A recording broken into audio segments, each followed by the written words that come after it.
by state Labor. Order. Call the honourable member for Dawson.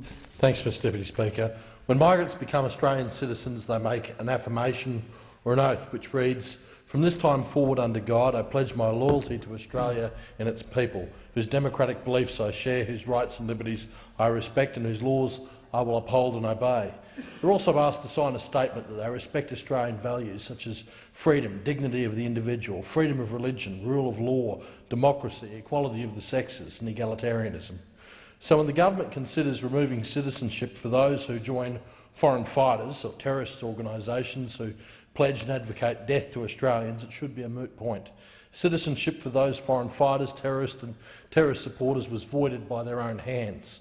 Perhaps the debate should include those who fight against Australia without leaving our shores, those who do not share our democratic beliefs, those who do not respect Australia's rights and liberties, those who refuse to uphold Australian law and obey instead the laws of another land or another culture, those who advocate and support the killing of our troops, who seek to justify and support terrorism against this country and seek to replace Australian law with Sharia law.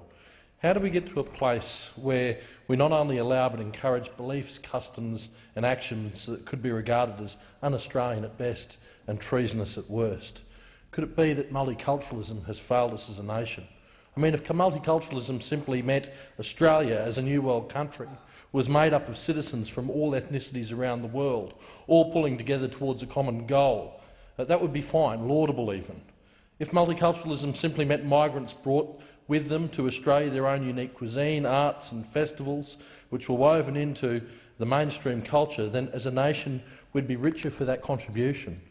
But what multiculturalism has become is a device to allow foreign customs and beliefs that are so offensive and contrary to the mainstream that they're the antithesis of our values and culture to be brought into this country, and we're told by the politically correct elite that we must tolerate it. Multiculturalism is basically cultural relativism dressed up in ethnic garb, where Australian culture must make way for opposing foreign cultures, and if we do not acquiesce, then we're considered racists or bigots or xenophobes or some other kind of phobe. Today's multiculturalism means the worldview and the beliefs that spawn practices like honour killings, child brides or Sharia law must be accepted because they're seen as legitimate values within a particular culture.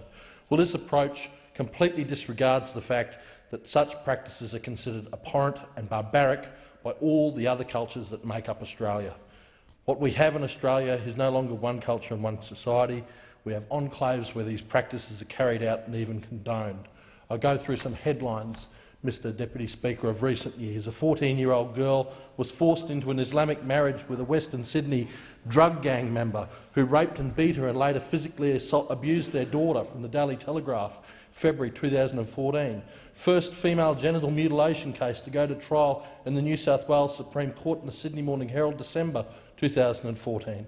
In February 2010, Australia was shocked to learn that a 43-year-old man had been murdered by a father and son in the inner West Sydney suburb of Leichhardt as part of an honour killing. An article from the 9th of August 2013. Headline: Man jailed for whipping Muslim convert under Sharia punishment, from the Australian in June 2013.